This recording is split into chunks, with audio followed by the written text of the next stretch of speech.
Crystal of Crystal Sews and Stuff here on YouTube as well as on Instagram. Welcome back to the channel today. Today I wanted to share with you a few of my recent makes. So the first thing I wanted to share with you is this beautiful jumpsuit that I made, and it's a knit jumpsuit, and it's using McCall's 8047. And this pattern, this is the display number, the R10447, but the actual number is McCall's 8047. And there are 3 views, and it's actually a mix and match kind of pattern, and there are 3 views that they have pictured. And after looking at a lot of other people's makes of this jumpsuit on Instagram, I decided to go with the off-shoulder version, which is piece number 3 from this top right here of the jumpsuit. So I just decided to go with that, but I wanted to make a cute and I also decided to do shorts because it's been getting hotter around here. So to switch it up, I decided to add a little shoulder strap right here. So in order to do that, I cut out a piece of the knit fabric that was about, it's like 2 inches wide by 7 inches long to go over my bra strap, and I kind of put it on and kind of figured out where I wanted to put it.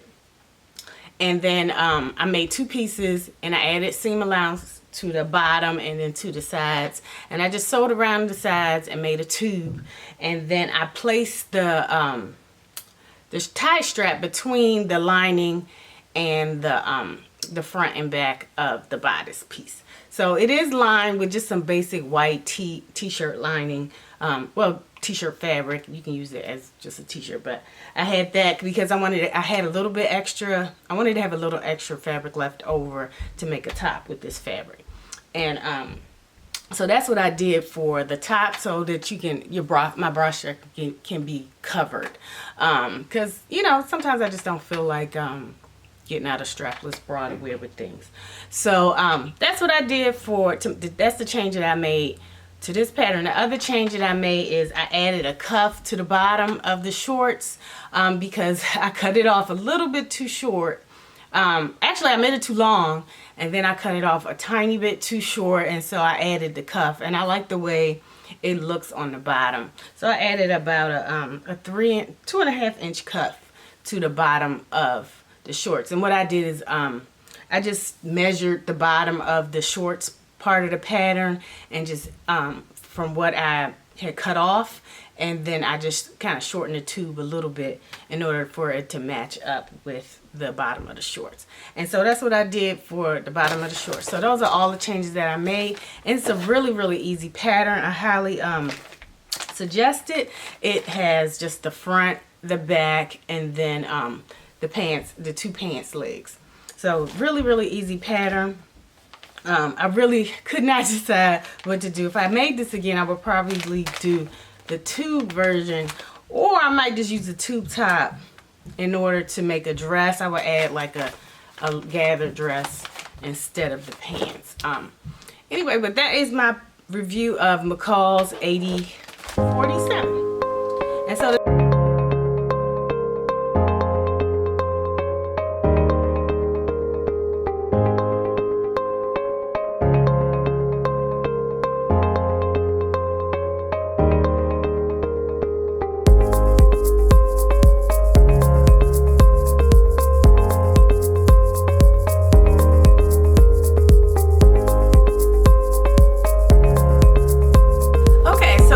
I wanted to share with you was the dress I'm wearing now, and that is the Rosa Shirt Dress by Tilly and the Buttons.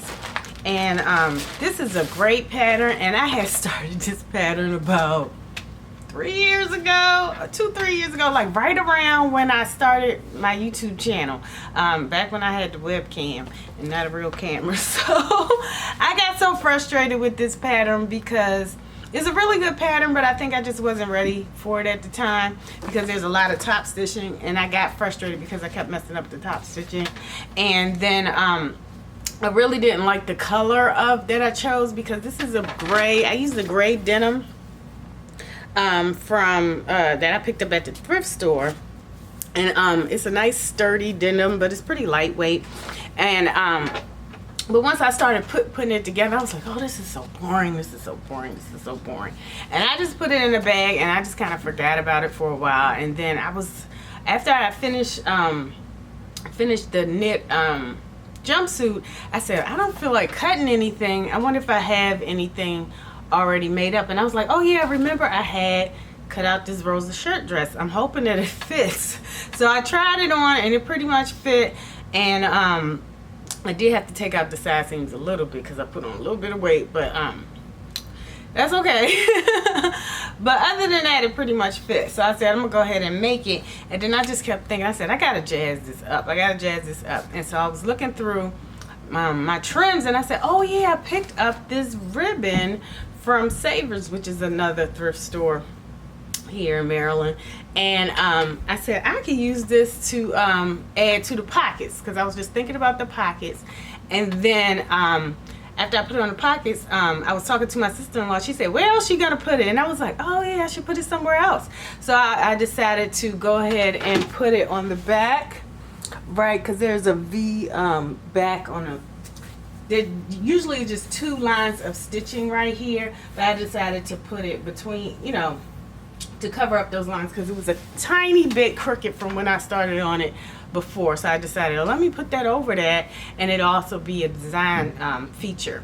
And then I just kept going. So I decided to add it to the collar stand, to the inside of the collar stand, because in the pictures in the instructions, she used a contrast, looked like a Liberty lawn or something for her collar stand in the instructions. And I was like, I could use this ribbon, and just add it to the inner collar stand. So that's what I did, and I put it kind of a little bit just above the middle of the collar stand, so it's a little bit higher than the middle of the collar stand. So I added it here, and then I said, oh, I could even add it to the sleeve tabs, because it has 2 sleeves tabs over here. So I decided to just sew that down right here on both sides and add it to the sleeve tabs.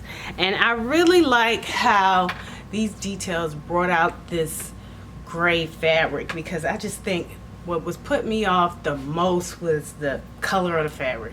I just didn't like, it was looking a little drab to me. So I'm glad I thought to go ahead and use this ribbon. So now it's a really cute dress, but it's kind of too warm for now, so I'll be wearing it more in the fall. But I did pop it on with some sandals early in the morning before it got too hot that day when I took pictures for it.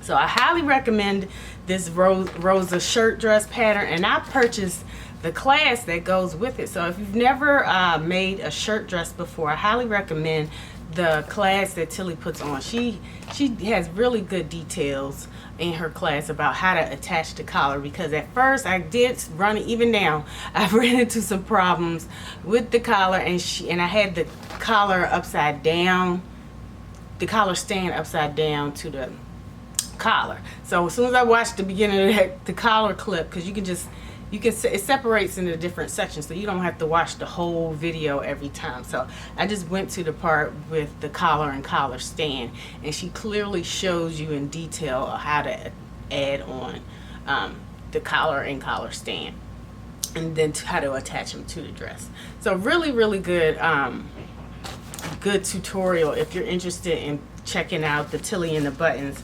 Rosa shirt and shirt dress tutorial. And I think the pattern comes with the tutorial as well, so I do highly recommend it. But the pictures are really clear if you don't want to purchase the class. But if you feel more, if it boosts your confidence to do a shirt dress, you really get great details in the online tutorial for the Rosa shirt dress, and I highly recommend it.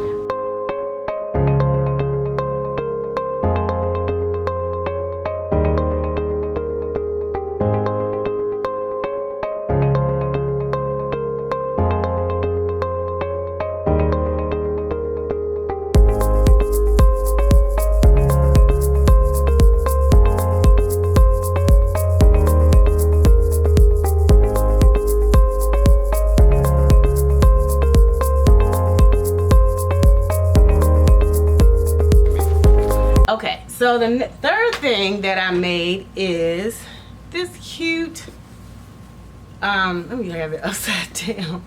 This cute blanket that I made for my new nephew that's coming. So I have a new nephew, great nephew technically. My husband's nephew, our nephew, is having a little boy with his partner, and I decided to make this cute little quilty blanket for him. And so this is so cute. They're having a little boy, and I put his name on the sailboat. And this was part of a kit that I picked up a while ago on clearance. I'm not sure. I don't remember where I picked it up exactly, but it came with three little packs, and I bought two types of it. It comes with 3 sections, so you get, and the company is called fabriceditions.com. It says fabriceditions.com.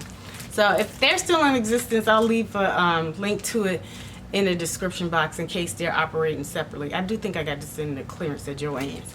And anyway, it was like half off of the $6.99, so they were like $3. So it comes with 3 sections. So the first section is, it comes with 12 squares for you to make them each individual square. And then it comes with the appliques to put in the squares, and it has a diagram on the back of where to put the squares.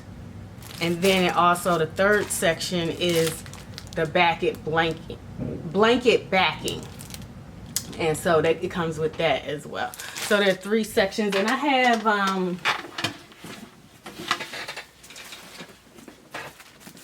I also have it, in case somebody has a girl, I have another packet in the owl set that I picked up, and it has, again, the blanket squares, the appliques, and then also the blanket backing. So if somebody else has a baby in the family or a friend, I have, and has to, this could probably go for a boy or a girl because it's an owl, but I think it looks a little more girly to me.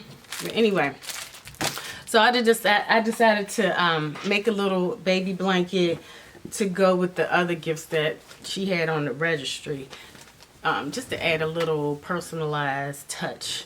So that's the last thing I made for my recent makes that I wanted to share with you guys. And I just think this is just so cute. I love all the colors that it comes in, and there are very, very clear directions included on the back of the different sections to tell you what to do if you're like me and you're not a big quilter. So those are my most recent makes that I wanted to share with you today. And going forward for the rest of June, I want to focus on black pattern designers as well as other pattern companies that have shown clear support for the Black Lives Matter movement. Just because of everything that's going on, I just really wanted to show my support for the movement. I've been really stressed regarding everything that's going on with all of the horrible police brutality surrounding the circumstances of Mr. George Floyd's death, and it also brings back memories of the Freddie Gray case here in Baltimore. So I just want to focus on supporting black businesses as well as other businesses that clearly support the Black Lives Matter movement. So I will leave a link in the description box to ways that you can support the Black Lives Matter movement if you're interested, and look forward to seeing some patterns by black pattern designers from me throughout the month of June. All right, take care.